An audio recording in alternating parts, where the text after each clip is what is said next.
గురూజీ 72 గంటల్లోనే ఫోన్ లోని అద్భుతమైన జ్యోతిష్య పరిష్కారం చూపిస్తారు.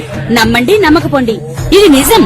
శ్మశాన కాళి రుద్ర చౌడీదేవి ఆరాధకులు నంబర్ 1 వశీకరణ స్పెషలిస్ట్. గురూజీ మనిషి పుట్టుక నుండి చనిపోయే వరకు వచ్చే అన్ని క్లిష్టమైన సమస్యలకు పరిష్కారం ఇక్కడ లభిస్తుంది. విద్య, ఉద్యోగం, వ్యవహారం, స్త్రీ ప్రేమ, పెళ్లి, సంతానం, స్త్రీ పురుష వశీకరణం, భూవశం, భార్యాభర్తల కలహాలు, కోర్టు సమస్యలు, విడాకుల సమస్యలు, చేతబడి, అప్పుల బాధ, ఇంకా మీకు ఎలాంటి సమస్యలు ఉన్నా 72 గంటల్లోనే శాశ్వత పరిష్కారం చేయబడును. గట్టుపల్లి సురేష్ బాబు.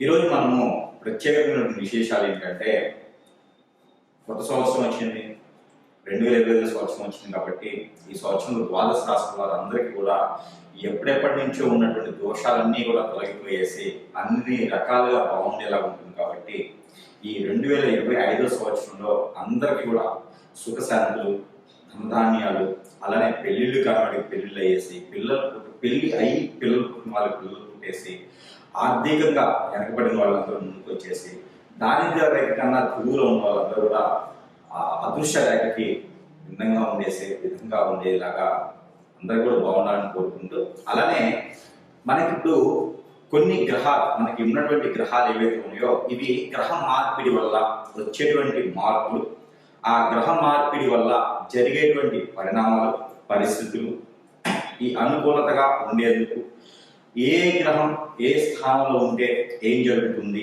ఏ గ్రహం ఎక్కడ మనకి ఏ ప్లేస్ లో ఉండడం వల్ల శుభ అశుభ దృష్టిలు ఎలా ఉంటాయి, దీనివల్ల మనకి ఏం జరుగుతుంది దానికి చూసినట్లయితే కనుక మనం ఈరోజు టాపిక్ లో మాట్లాడుకునేది ఏంటంటే కుజగ్రహం.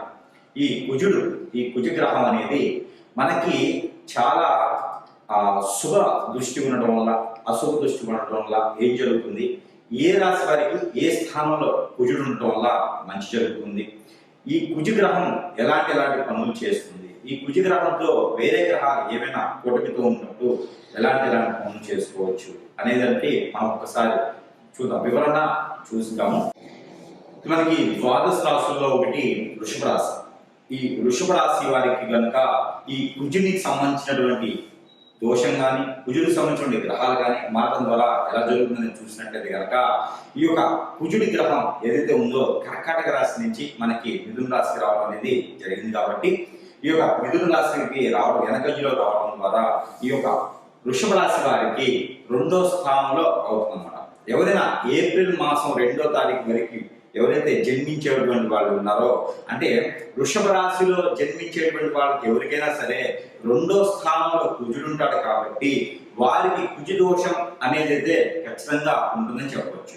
అయితే వారు జన్మించేటప్పుడు ఏదైతే గురుగ్రహం కానీ శని గ్రహం కానీ వాళ్ళకి అనుకూలంగా ఉన్నది ఆ రోజు అయితే కనుక ఈ కుజ దోషం 2వ స్థానంలో ఉన్నప్పటికీ ఈ కుజ దోష ఏదైతే అశుభ దృష్టి ఉందో అది పెద్దగా పరిగణలోకి తీసుకునే అవసరం అయితే లేదు.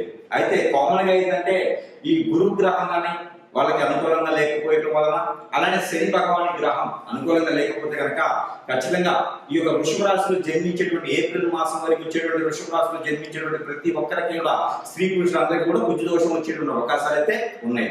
ఎందుకు ఇలా చెప్తున్నా అంటే, వారు జన్మించిన తర్వాత దానికి కుజుడికి సంబంధించినటువంటి దానాలు, కుజుడికి సంబంధించినటువంటి ఏదైతే జపాలు చేసుకోవడం ద్వారా మరీ మంచి జరుగుతుంది. కాబట్టి ఆ అంకులను ముందుగానే చెప్తాం అన్నమాట. మరొకటి, ఈ కుజుడు ఎవరైతే ఉన్నారో ఈ కుజ భగవానుడు మిథున రాశిలోకి రావడం ద్వారా జనవరి 27వ తారీఖున మిథున రాశిలోకి వచ్చారు. అలానే మనకి ఏప్రిల్ 2వ తారీఖు వరకు కూడా మిథున రాశిలోని కొనసాగుతారు. ఆ తదుపరి కర్కాటక రాశిలోకి వెళ్తారన్నమాట. అయితే ఈ కుజుడు ఇలా మారడం ద్వారా మరొకటి, మార్చి 29వ తారీఖున అలానే మనకి కుజుడు ఎలా అయితే మారాడో జనవరి 21వ తారీఖున 2020 సంవత్సరంలో, అలానే ఈ సంవత్సరంలో మారేటువంటి అతిపెద్ద గ్రహాల్లో శని భగవానుడు, అలానే రాహు కేతువు, అలానే గురుదేవుడు కూడా మారేటువంటి ఆస్కారం ఉంది. మేలో గురువు 18వ తారీఖు మారితే, మే 15వ తారీఖు రాహు కేతువులు, అలానే మార్చి 29వ తారీఖున శని భగవానుడు కూడా మారుతారు. కాబట్టి ఈ సంవత్సరంలో అతి అతిపెద్ద గ్రహాలన్నీ కూడా మారేలాగా ఉన్నాయి కాబట్టి దానికి తగ్గట్టుగా పరిహారాలు మనం చేసుకోవాలి. అలానే మనకి ఈ కుజ భగవానుడు ఈ యొక్క వృషభ రాశి వారికి 2వ స్థానంలో ఉండడం ద్వారా వీరందరూ కూడా చిన్న చిన్న పరిహారాలు చేసుకోవడం ద్వారా అద్భుతమైనటువంటి స్థానానికి వెళ్ళేలా అదృష్టం ఉంటుంది. కాబట్టి ఎవరైనా విదేశానికి ప్రయత్నం చేసేటువంటి వృషభ రాశి వాళ్ళు ఎవరైనా ఉంటే కనుక ఈ యొక్క వృషభ రాశి వారు విదేశానికి ప్రయత్నం చేసే పని అయితే కనుక మీరు కెనడా సైడ్ కానీ అలానే జర్మనీ సైడ్ కానీ ప్రయత్నం చేయండి. ఖచ్చితంగా మీరు వెళ్ళేదానికి ఎక్కువ ఆస్కారం కనిపిస్తా ఉంది. అలానే చదువుకునేందుకు కానీ జాబ్ కోసం కానీ మీరు ప్రయత్నం చేయవచ్చు. అలానే గల్ఫ్ కంట్రీస్కి అయితే అంతగా పరిగణలోకి ఏం కనిపించలేదు కాబట్టి మీరు ఇలాగా ఏదైనా యూకే జర్మనీ లాంటి దేశాలు మీరు ప్రయత్నం చేస్తే ఖచ్చితంగా మీరు చదువుకోవడానికి జాబ్ పర్పస్ అయినా బాగుంటుంది. అలానే మనకి జాబ్ లో వెసులుబాట్లు కూడా బాగుంటాయి. అలానే మనకి ఎక్కువ ఎవరితో గొడవ పడకుండా ఉండడం ద్వారా మంచిది. ఏదైనా చిన్నపాటి గొడవ అయితే కూడా మీరే సర్దుకుపోయే విధంగా ఉండడం ద్వారా కొంతమేర మీకు మంచి జరిగే అదృష్టం ఉంటుంది కాబట్టి బాగుంటుంది. ఎందుకు ప్రత్యేకంగా చెప్తుంటే కుజుడు అనేది మనకి వేడినిచ్చేటువంటి తత్వం ఉంటుంది కుజునిలో. అలానే మనకి లేనిపోయినటువంటి మాటల ద్వారా మీరు చెడు అయ్యేటువంటి ఆస్కారం ఉంది. మీరు మంచి మనిషి కాదు అని ముద్ర పడేలా ఉంది కాబట్టి మీరు కొంతమేర సైలెంట్ గా ఉండటం, మీ పని మీరు చేసుకోవడం, ఎక్కువగా ఏ దాంట్లోకి ఇన్వాల్వ్ అవ్వకపోవడం మరీ మంచిది. ఇన్వాల్వ్ అవ్వద్దన్నారు అని చెప్పేసి ఏ పని చేయకుండా ఉండకుండా కాదు, ఎదుటి వాళ్ళ పనిలో కానీ మీరు పంచుకోకుండా ఉంటే, ఎదుటి వాళ్ళ విషయాల్లో తలదొచ్చకుండా ఉంటే మనం బ్రతికేదానికి బాగుండేదానికి బాగుంటుంది. ఏప్రిల్ 2 వరకు ఇలా కొనసాగించండి. 2025 ఏప్రిల్ 2వ తారీఖు వరకు కూడా. అయితే మీకు ఇంకా మంచి జరగాలనుకుంటే కనుక ఈ చిన్నపాటి పరిహారాలు చేసుకోండి. వృషభ రాశి వారందరికీ కూడా చాలా బాగుంటుంది. అయితే మనకి ఈ కుజుడు మనకి ఏదైతే మనం అనుకున్నట్లుగానే కుజుడు మనకి ఇప్పుడు కర్కాటక రాశి నుంచి మిథున రాశికి వెనుకంజలో ఉన్నాడు కాబట్టి ఈ వెనుకంజలో ఉన్నటువంటి కుజుడు వల్ల మనకి జరిగేటువంటి నష్టాలు కావచ్చు, లాభాలు కావచ్చు, ఈ కొన్ని రాశులు కొన్ని రకాలుగా ఉన్నాయి కాబట్టి అలాగే మనకి ఈ రాశి వారు కనుక ఈ పరిహారం చేసినట్లయితే ఖచ్చితంగా ఉన్నత స్థాయికి చేరుకునేలాగా, అలానే పంట భూములు బాగుండేలాగా, అలానే ఈ రాశి వారికి అన్ని రకాలు బాగుంటుంది. కాబట్టి ఈ చిన్నపాటి పరిహారం చేసుకోవడం వలన అన్ని రాశుల వారికి బాగుంటుంది. ఏ రాశి రాశి మనం ఏంటంటే ఈ రాశి వారికి పరిహారం చేసుకోవడం ద్వారా చాలా బాగా పనిచేస్తుంది. కాబట్టి అన్ని రకాలుగా ఉన్నతులు అయ్యేదానికి బాగుంటుంది. అయితే మనకి రాశి వారు చేసుకోవాల్సిన పరిహారం ఏంటంటే ప్రతి వారం రోజులో ఒక రోజునే సరే, మంగళవారం లేదా గురువారం లేదా శుక్రవారం అయినా సరే ఇక్కడైనా అమ్మవారు ఆలయాలు ఉంటే కనుక ఆ అమ్మవారి ఆలయాలు అంటే పార్వతీమాత, గౌరీమాత లేదా మానసాదేవి అమ్మవారు, కనకదుర్గమ్మ అమ్మవారు లేదా లలితాదేవి అమ్మవారు, ఇలా అమ్మవారి ఆలయాలు ఉంటే కనుక ఆ ఆలయాల్లో కుంకుమ అర్చన చేయించడం, ఆ కుంకుమ తీసుకొచ్చి ఆడవారు ఏదైనా మనక ముద్దును పెట్టుకోవడం, మగవారు ఏదైనా కంఠానికి ధరించుకోవడం వలన ఉన్నటువంటి రుమ్మతులు అన్ని తొలగిపోయేసి అన్ని రకాలుగా బాగుండేదానికి, అదృష్టం ఉండేదానికి చాలా బాగుంటుంది. అలానే ఈ కుంకుమ అర్చన ఒకటే కాకుండా ఈ రాశి వారు మరొకటి ఏంటంటే ఎర్ర కుక్కలు ఉంటాయి బయట బజార్ కుక్కలు అంటారు. ఎర్ర కుక్కలు మనకి రోడ్ల మీద తిరుగుతూ ఉంటాయి అన్నమాట. ఆ కుక్కలకి కనుక గోధుమ రొట్టెలు ఏవైతే మనకి ఈ యొక్క దోషాలకు సంబంధించిన కానీ ఏదైతే మనకి కోరికలు ఉంటాయి, ఏవైతే కోరికలు ఉన్నాయో అంటే ఎంత వయసు వచ్చిన పెళ్లి కానిటువంటి వాళ్ళు ఉంటారు కదా మనం ముందుగా అనుకున్నట్టుగా, అయితే ఈ రాశి వారు ప్రత్యేకంగా ఏదైతే గోధుమ రొట్టెలు ఉంటాయో ఆ గోధుమ రొట్టెల మీద తేనె, ఈ తేనె కుక్కలు కొన్ని అయితే మనకి ఒరిజినల్ తేనె కుక్కలు తినవు. అయితే మనకి తేనె లేకుండా ఇలా మనకి తేనె అయితే ఒరిజినల్ కాకుండా ఉండేటువంటి డాబర్ లాంటి తేనెలు అయితే మీకు బాగానే ఉంటుంది. అవైతే ప్రాసెస్ చేసినాయి కాబట్టి కుక్కలు కూడా తింటాయి. ఒకవేళ తేనె దొరకని పక్షాన మీకు చెరకు రసం కానీ లేదా బెల్లం కానీ దొరుకుతుంది. ఈ బెల్లం మనం చిన్నగా రసంలా చేసేసి ఆ బెల్లం రసంతో కనుక మనం ఏవైతే కోరికలు ఉన్నాయో ఆ కోరికలన్నీ కూడా ఈ గోధుమ రొట్టెల మీద రాచి ఆ రాసినటువంటి గోధుమ రొట్టెలు ఏవైతే ఉన్నాయో అవి కుక్కకి తినిపించడం ద్వారా లేదా ఆవుకి తినిపించడం ద్వారా కూడా మీకున్నటువంటి రుమ్మతులన్నీ కూడా తొలగిపోయేదానికి ఎక్కువ ఆస్కారంగా ఉంది. ఏదైతే మనం అనుకున్నటువంటిగా ఈ రాశి వారు ఈ యొక్క 4 నెలల పాటు ఉండేటువంటి ఈ యొక్క కుజుడి ఒక దశ కావచ్చు, కుజుడి అంతర్దశ కావచ్చు, నడిచేటువంటి అందరూ కూడా ఈ యొక్క పరిహారం చేసుకున్నట్లయితే కనుక ఆ కుజుడితో ఉన్నటువంటి దోషాలన్నీ కూడా తొలగిపోయేలా ఉంటాయి. కాబట్టి ఈ యొక్క చిన్న పరిహారం చేసుకుంటే మరి మంచిది.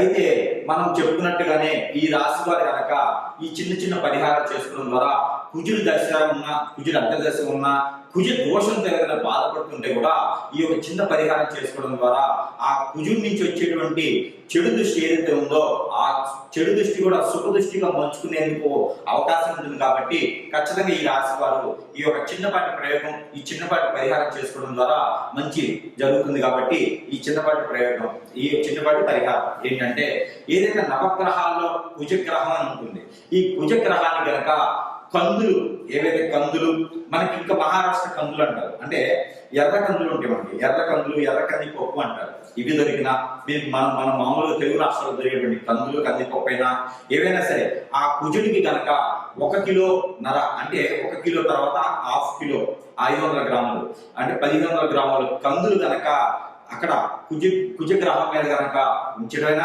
అభిషేకం చేసినా, 9 ప్రదక్షిణాలు చేసినా, 7 ప్రదక్షిణాలు లేదా 11 ప్రదక్షిణాలు చేసిన నవగ్రహాల చుట్టూతా ఈ యొక్క కందులు ఏవైతే ఉన్నాయో, కందిపప్పు ఏవైతే ఉన్నాయో ఇవి కుజుడి మీద ఉంచడం ద్వారా, అలానే ఎర్రని ఇవి మనకి ఆరెంజ్ కానీ లేకపోతే దానిమ్మ పండు అంటారు, ఈ దానిమ్మ పండు లేదా దానిమ్మ గింజలు ఏవైతే ఉన్నాయో, ఈ దానిమ్మ పండు, దానిమ్మ గింజలు, అంజీరు, ఈ అంజీరు పళ్ళు కూడా ఏవైతే ఉన్నాయో ఇవన్నీ కూడా మనకి జ్యూస్ లా చేసుకొని ఆ జ్యూస్ కూడా మన కుజుని గ్రహం మీద అభిషేకం చేసిన, లేదా కుజగ్రహం మీకు దగ్గర సమీప దూరం లేకపోతే ఈ కుజగ్రహానికి అధిపతి ఎవరైతే ఉన్నారో ఈయన వచ్చేసి సుబ్రహ్మణ్యేశ్వర స్వామి వారు, లేదా కుమారస్వామి వారు, లేదా అయ్యప్ప స్వామి వారు, లేదా ఇంకా చివరికి శివాలయంలో అయినా సరే ఇక్కడ మనకి అంజీరు పండుతో చేసినటువంటి జ్యూసు, అలానే బాదం పప్పుతో చేసినటువంటి జ్యూసు, అలానే మనకి ఏదైతే దానిమ్మ పండు అంటామో వాటితో చేసినటువంటి జ్యూసు, చివరిగా మనకి చెరుకు రసం, ఇవన్నీ కూడా కలగలుపుకొని మనం అభిషేక అర్చన చేయించినట్లయితే కనుక ఏవైతే మీకు సమీప దూరంలో ఉన్నటువంటి నేను చెప్పినటువంటి విగ్రహాలకి అభిషేకం చేయడం ద్వారా అన్ని రకాల ఉన్నతులు తొలగిపోయేసి విదేశ యానానికి వెళ్ళాలనుకున్నటువంటి ఎవరైతే ఉన్నారో వారు కూడా కుజ దోషంతో బాధపడుతుంటే కనుక వారు కూడా ఖచ్చితంగా ఈ యొక్క అభిషేకం చేస్తే, ఈ యొక్క పరిహారం చేసినట్లయితే కనుక అన్ని రకాల ఉన్నతులు తొలగిపోయేలా ఉంటుంది. కాబట్టి ఈ పాటి చిన్న ప్రయోగం, ఈ పాటి చిన్న ప్రయత్నం కూడా చేయండి. అలానే మనకి ఈ యొక్క రాశి వారు కనుక ఈ చిన్న వాటి పరిహారం చేసినట్లయితే కనుక మీకు అన్ని రకాల కుజుడి నుంచి వచ్చేటువంటి లోపాలు, అన్ని రకాల కుజుడి నుంచి వచ్చేటువంటి శాపాలు అన్ని కూడా మీకు పటాపంచలేలా ఉంటుంది. కాబట్టి మీలో ఈ రాశి వారికి ఎవరికైనా పెళ్లిళ్ళు కావలేదా, లేదా పెళ్లిళ్ళై పిల్లలు పుట్టలేదా, ఇవన్నీ కూడా మీకు కుజుడి వల్ల వచ్చేటువంటి లోపాలే. కాబట్టి ఎలానో మనకి కుజ దశ ఉంది, కుజ అంతర్దశ ఉంది, లేదా కుజుడు సమీప దూరంలో మీకు మనకి ఇప్పుడు మిథున రాశిలో ఉన్నారు. కాబట్టి ఈ మిథున రాశిలో కుజుడు అనేది, ఆ మిథున రాశి కుజగ్రహం అనేది మీకు మంచి శుభదృష్టితో ఉంటుందన్నమాట. మిథున రాశి ఫ్రెండ్షిప్ అన్నమాట. అంటే అది ఇక్కడ మనకి మిథున రాశిలో కుజుడు ఉండడం వల్ల కూడా మంచి జరిగేదానికి ఉంది. కాబట్టి మీరు అందరూ కూడా ఈ రాశి వారు అంతే ప్రత్యేకించి ఈ చిన్నపాటి పరిహారం చేసుకోవడం ద్వారా ఆ ఒక ఏదైతే కుజుడి నుంచి వచ్చేటువంటి దోషాలు, ఆ శాపాలు కూడా అన్ని తొలగిపోయేలా ఉంటుంది. కాబట్టి ఈ చిన్నపాటి పరిహారం ఏదైతే మీరు కుజుడి నుంచి వచ్చేటువంటి పరిహారం ఇచ్చుకునేందుకు ఆవాలను ఉంటాయి, మనకి ఇంట్లో కూడా దొరుకుతా ఉంటే మన కిచెన్ సామాన్లు వాడుతూ ఉంటాము. ఆవాలు అని ఉంటాయి. ఈ ఆవాల్లో తెల్లవి ఉంటాయి, మనకి వాడుకునే రెగ్యులర్ వాడుకునేటువంటి బ్రౌన్ కలర్, నల్లవి, అన్ని రకాల ఆవాలు ఉంటాయి. ఈ ఆవాలు ఒక 100 గ్రాములు తీసుకోండి. ఏ ఆవాలైనా పర్వాలేదు.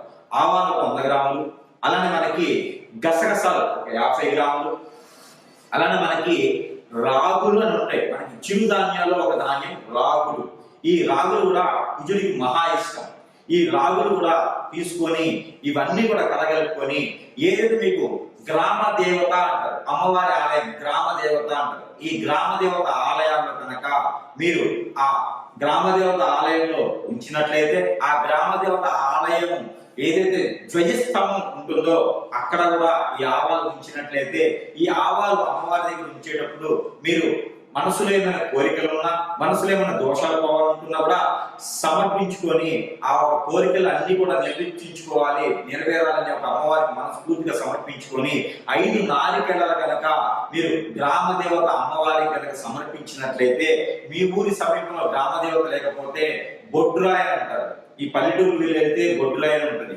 ఈ బొడ్రాయి దగ్గర ఈ ఒక నేను చెప్పినటువంటి ఆవాలతో పాటు మీరు ఇంకా కూడా వేస్తారనుకుంటా బాదం పప్పు కూడా అక్కడ వదలవచ్చు. బాదం పప్పు కూడా అక్కడ ఆ బొడ్రాయి దగ్గర కావచ్చు, రామదేవతల అమ్మవారి దగ్గర కావచ్చు, ఈ బొడ్రాయి దగ్గర కూడా పెట్టినట్టయితే మీకు మంచి జరిగేదానికి, మీరు ఉన్నటువంటి దోషాలన్నీ విముక్తి అయ్యేదానికి ఉంటుంది. కాబట్టి ఈ పాత్ర అదృష్టం అనేది అందరూ కూడా ఈ చిన్న చిన్న పరిహారాలు చేసుకుని ఈ రాశి వారి అదృష్టవంతులు అయ్యేసి అందరూ కూడా పెళ్లిళ్ళు అవ్వాలి, పెళ్లిళ్ళు అయిన వారికి పిల్లలు పుట్టాలి, అందరూ కూడా ఉద్యోగులు అవ్వాలనుకుంటే కనుక ఈ కుజి దోష పరిహార నిమిత్తంగా ఈ చిన్నపాటి పరిహారాలు చేసుకుంటే మరీ మంచిది. ఇంకో రోజు అభిషేకం ఏదైతే తేనె ఉంటుందో ఈ తేనెలో కనుక టమాటా రసం కలిపేసి మనం అభిషేకం చేసుకోవడం ద్వారా కూడా ఎవరికి చేయాలి అభిషేకం నవగ్రహాల్లో ఉన్నటువంటి కుజగ్రహానికి, అలానే మనకి కుజగ్రహం మీకు సమీప దూరంలో లేకపోతే కనుక ఈ టమాటా లేకుండా ఓన్లీ బాదం పప్పుదైనా మీరు అభిషేకం చేసుకోవచ్చు. అంజీరు బాదం కలిగినటువంటి అభిషేకాన్ని